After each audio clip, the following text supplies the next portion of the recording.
gravity and relativity does not work. So for example, this young boy, he's running and he's pulling this plane around him as he runs. So what distance did the plane travel? Did the plane travel around the boy? Is the plane's distance relative to the boy? So did the plane travel in a circle? No. The distance the plane traveled is when the boy ran from the bottom of the field to when the boy stopped, and the path of the plane would be in a loop.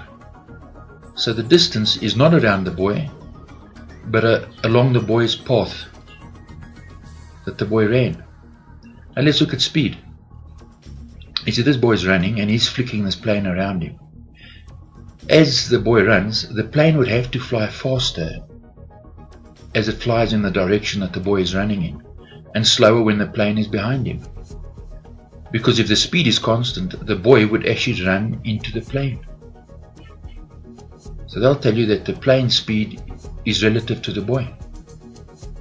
The boy would still run into the plane because the boy is moving. The plane speed cannot be constant because the boy would run into the plane. So they're applying it to the earth and they're saying, well, the boy is the earth, so a plane flying around the earth cannot travel at the same speed. And what was the distance that the plane traveled? Well, from when the plane took off from the earth, flew around the earth as the earth travels around the sun. And the distance would be when the plane lands. You see, they'll tell you that the distance and the speed is relative to the earth, but it's simply impossible because the earth is spinning around the sun.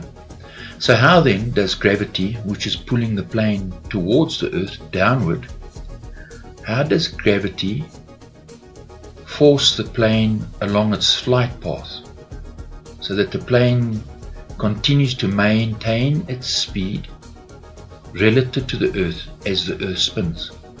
Because the force isn't in front of the plane, but downward.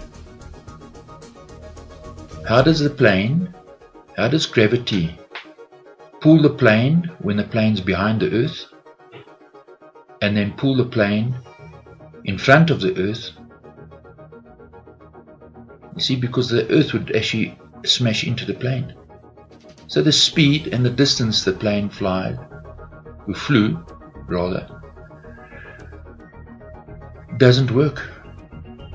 It simply cannot work. Remember, the boy, when he's running, he's pulling the plane toward himself. So when the plane is in front of the boy and the boy is pulling the plane toward him, the boy will run into the plane. Now let's look at speed and distance of this balloon. So the hot air balloon takes off, right? So from the position regarding the earth, the hot air balloon is moving. So when we stand back and we look at the balloon's path around the earth, how is gravity pushing the balloon around the spin of the earth at 1,600 kilometers an hour? And at the same time, how is gravity pulling the balloon along the earth's path around the sun at over 500,000 kilometers? Because gravity is pulling the balloon towards the earth. And realize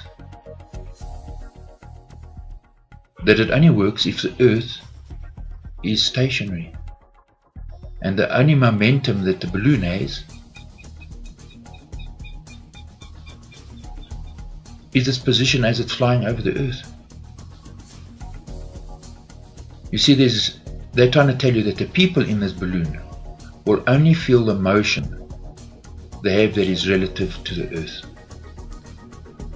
And you realize that it's a con. This is simply impossible. We're being lied to. Let's take an airplane. So this airplane takes off, right? It's free from the Earth's gravity because it's flying. So if the Earth had to move upward Well, the Earth would smack into the aeroplane. And if the Earth dropped away from the plane, it would leave the plane behind. If the Earth moved left and right, its movement cannot be transferred to the aeroplane. How? Even from your own experience in an aeroplane, you feel the aeroplane taking off and you feel the aeroplane landing. That's the only motion that you feel when the plane takes off and lands. So they'll have you believe that the ground is traveling easterly at 1,600 kilometers an hour, and as the plane takes off, its position is perfectly maintained in a different direction that the plane is flying in. And you don't feel it. No stress is put on the airplane as the airplane turns westerly. The airplane doesn't have to fly harder, use more power.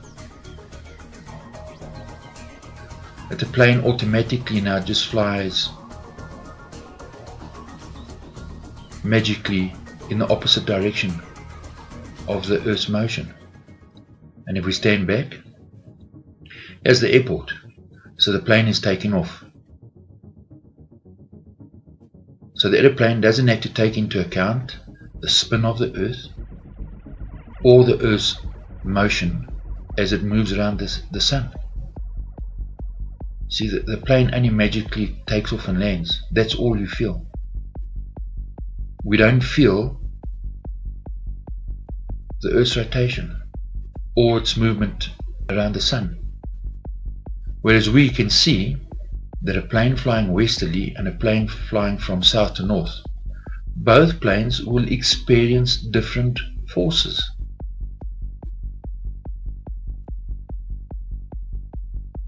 And I'll tell you now, these planes just magically move along with the Earth as the Earth spins around the sun. Well, this is not real. This is magic. This is delusional.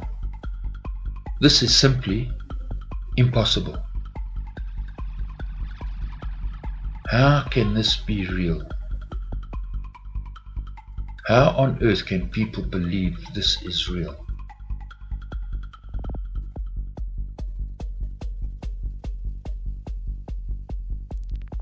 We've been lied to.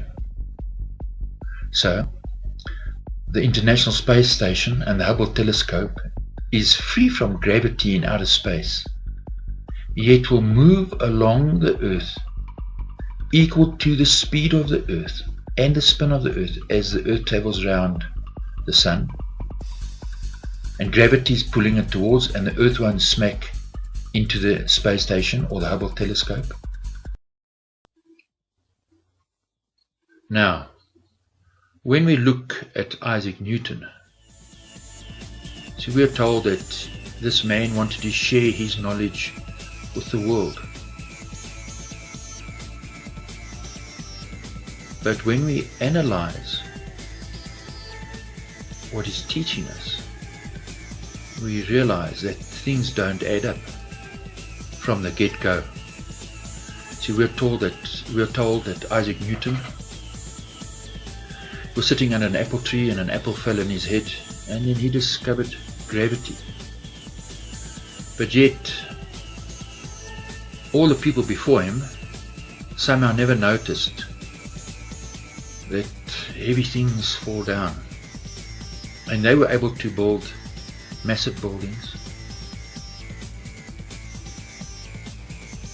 Then you realize that Isaac Newton belonged to a special club and was heavily involved in mysticism, alchemy. Another word for this is sorcery. He was a wizard. So, would a wizard share his secrets with you? Why would Isaac Newton, who belonged to a powerful club of rich and wealthy people, world rulers, from Socrates, Copernicus, Galileo, Socrates, who tutored Alexander the Great, his 4 generals, Ptolemy, Lysimachus, Cassander. Powerful, rich men. They all belong to this club, and so do the majority of the world rulers. When we understand that half-truths and disinformation leads to limited knowledge, little understanding, no discernment, leads us to rely on others, and us failing leads to servitude and slavery.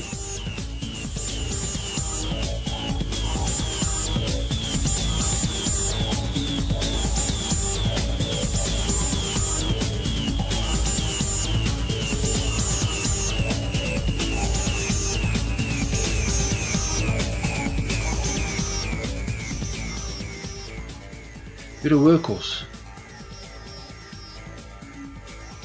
You see, they